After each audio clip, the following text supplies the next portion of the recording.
Bryan Pease, who is a 29-year-old attorney in San Diego.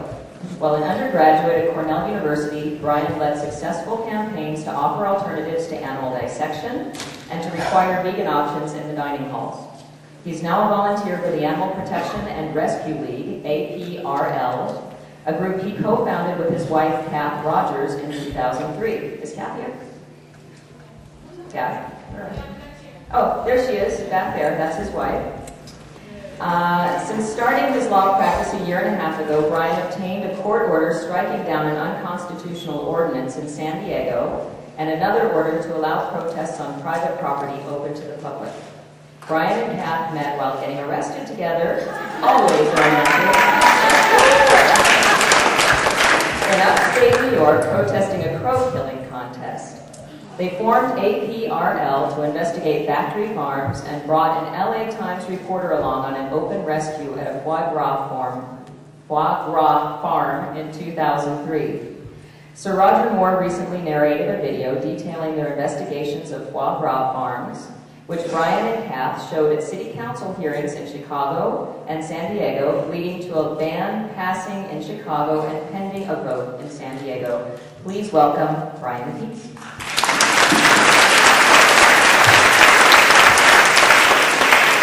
Thank you, Susan, and thank you, Alex, wherever you are, for inviting me to be on this panel. I'm going to be talking about the need to work for anti-cruelty legislation, both to alleviate the tremendous suffering of animals on factory farms and other places of abuse, and also as a means to introduce people to veganism and to animal rights as a concept. And I should mention that Bruce Friedrich has given many speeches and written on this topic quite eloquently, so some of the points that I'm going to be making are borrowed from Bruce. Now, when Kath and I founded APRL in 2003 in order to investigate and expose factory farms, we decided to start with the foie gras industry because it's the most extreme form of factory farming. Not only do you have the intensive confinement and the debeaking and the horrendous conditions and lack of veterinary care, but they're also force-feeding the animals by machine in order to enlarge their livers to up to 10 times the normal size. So we wanted to document this and expose it. We went to farms over the course of several months and documented the conditions and videotaped the force feeding and rescued several injured ducks, culminating with the rescue that we did in September of 2003 with an LA Times reporter who did a full page story, and then it was picked up by Time Magazine and several local and national and international television stations and newspapers also picked up the story and ran it, and it generated a lot of media coverage, which, and then on top of that we filed a lawsuit with In Defense of Animals against the farm in California, which generated even more media coverage and also led to a law being passed in California that's going to ban the production and the sale of foie gras after 31 years. The media coverage that generated, well, to give an example of the effect that this can have, not just for the ducks that are suffering right now in foie gras farms, but the larger issue of exposing people to what goes on behind closed doors at factory farm.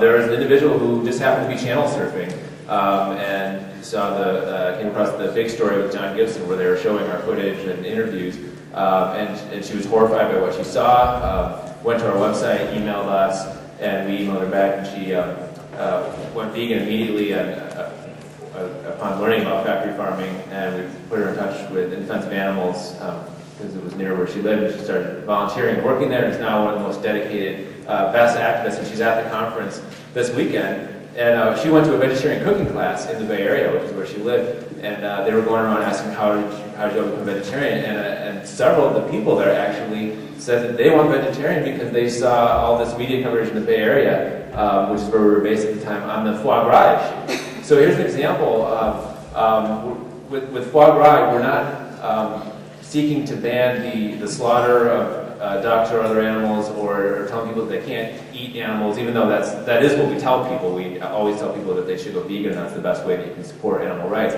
But as far as legislatively and policy-wise, we're not seeking right now yet to ban the slaughter of animals or the raising of animals for food, yeah, it introduces people to veganism. And once people make that step and see what's going on, then it's the next logical step. And there's unfortunately right now a sort of a bizarre argument that's coming up in certain segments of the animal rights movement that goes something like this: if you make conditions better for animals on factory farms, that's going to give people an excuse not to go vegan, and therefore we shouldn't work on that at all. And in some cases, it's even gone to the extreme of people, for instance, protesting the Whole Foods Animal Compassion program. And so it comes to these ridiculous levels where people that supposedly care about animals actually oppose anti-cruelty policies and legislation because they think that that somehow further entrenches these issues. In fact, it's the opposite. The evidence doesn't show that less people are going to go vegan because we're treating animals better. If you look at countries that have the best animal welfare laws and the best protection for animals, including farm animals, those countries have the most vegetarians and vegans and the most options and most vegan options in restaurants. If you look at countries that have the worst animal welfare laws and the least protections for animals, there are very few vegans and vegetarians in those countries, and there are very few vegan options in the restaurants. So it goes hand in hand. Change always comes incrementally. And so we can't mandate veganism overnight, but what we can do is expose people to extreme animal cruelty that's going on. And that's something that people already agree with, that we shouldn't have extreme animal cruelty. And then people can make the next logical step to actually, once that opens the door and they see what's going on, more and more people are exposed to this message. And Peter will tell you this when they do high-profile investigations of slaughterhouses and factory farms. They get way more orders of vegetarian starter kits and hits on their GoVeg website. And we've noticed the same thing on a smaller scale with our grassroots group, APRL.